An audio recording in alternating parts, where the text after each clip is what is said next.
Eh bien, bonjour à tous. On est ravis de recevoir aujourd'hui, au nom du groupe Erez Israël, Olivier Egenès, le patron de Capital Invest, une société de promotion en Israël, plus précisément à Jérusalem, qui est installée en Israël depuis plus de 20 ans et avec qui Erez s'est lié d'un partenariat pour différents projets. Bonjour Olivier.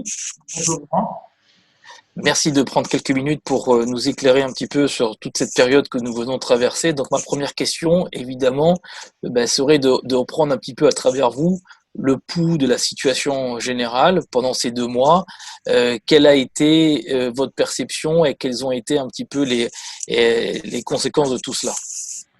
On sait que ces 2 derniers mois ont été assez difficiles pour tout le monde, sachant que la plupart du pays s'est retrouvé enfermé à la maison.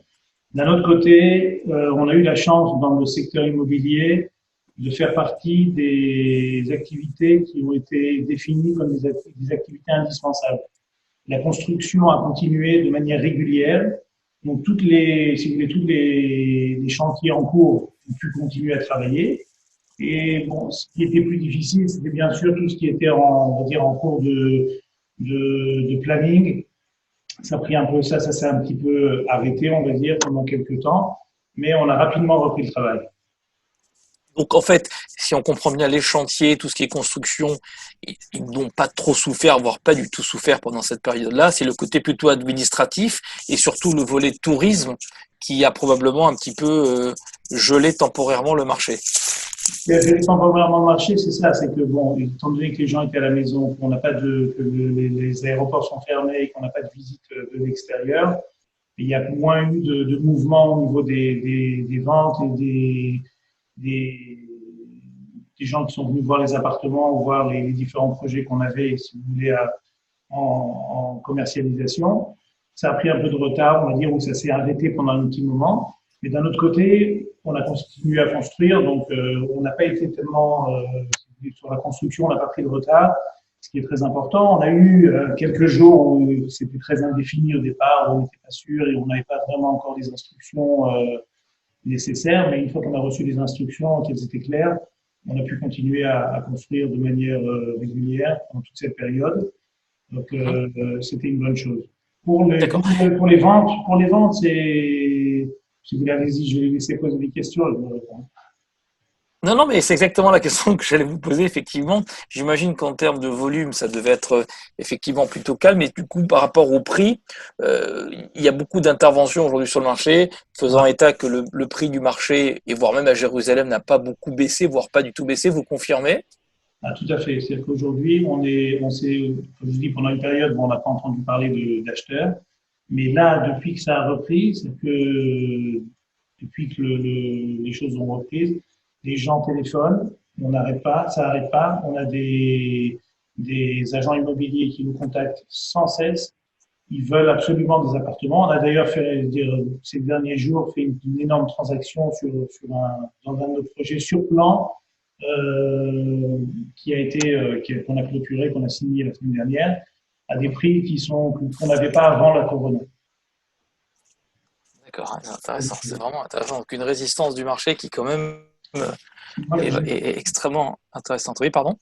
non, non, je dis que je pense il va y avoir une vague impressionnante, à mon avis, de gens qui vont se retourner vers Israël pour, euh, pour acheter des appartements, pour peut-être pas venir immédiatement, mais il faut dire que l'écho qu'on a de l'étranger aujourd'hui, c'est énormément de gens qui se sont retrouvés dans une situation très difficile, à savoir que leurs enfants habitent en Israël, qu'ils ont des intérêts, même certains des fois déjà en Israël, et qu'ils n'étaient pas capables, qu'ils n'ont toujours pas aujourd'hui encore la possibilité de venir parce qu'ils ne sont pas israéliens. Beaucoup de gens, D'accord. si vous voulez, à mon avis, vont faire des démarches, et on en connaît déjà certains qui ont déjà fait des démarches dans ce sens-là, mais à prendre la nationalité, ça leur pose en fait aucun inconvénient, et ils vont acheter des appartements. Et on a déjà, je vous dis, des demandes, l'Amérique qui est très touchée, et par exemple, euh, les gens veulent acheter des appartements, les gens veulent venir, les gens veulent avoir, si ça devait arriver une nouvelle fois, avoir où partir immédiatement et venir passer ça en Israël plutôt que passer ça ailleurs dans le monde. Vu la D'accord. définition. D'accord, donc c'est effectivement plutôt un futur rassurant que nous avons devant nous. Mais malgré tout, si on doit regarder avec beaucoup d'objectivité les inquiétudes, y en a-t-il tout d'abord qui persistent et qui risquent de, encore une fois, retarder certains projets, voire les annuler? C'est pas ce que vous prévoyez pour le moment. Il y a une chose, il y a une seule inquiétude qu'on peut avoir, savoir si ça continue et qu'on reste dans le même circuit dans lequel on est, qu'on a les mêmes restrictions, etc. C'est vrai que, si vous voulez, toute l'administration est un peu difficile. Mais on arrive à la surmonter, on va dire, on arrive à passer ce qu'on a à faire. Ça prend un peu plus de temps que d'habitude.